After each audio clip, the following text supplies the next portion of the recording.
นี้ขนาด180จะใหญ่เป็นพิเศษหน่อย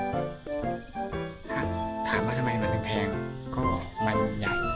แล้วก็ความยากของมันด้วยในการกำซึ่งใบก็ต้องหาใบใหญ่เป็นพิเศษด้วยซึ่งหายากซึ่งตอนนี้ไม่ค่อยจะมีแล้วด้วยใบ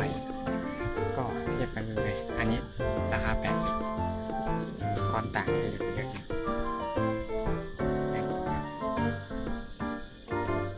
นี่จะเป็น80ล้านบาทดูขนาดต่างกันเลยก็นานๆจะมีออเดอร์แบบนี้เพราะผมก็ไม่ค่อยได้รับทำถ้า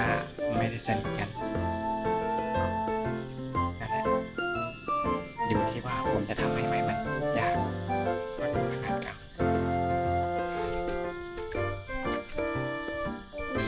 เทียบดูขนาดกันหน้าต่างกันนิดนับเลยนั่นแหละมันยากมาดูใหญ่กว่าแคปอีก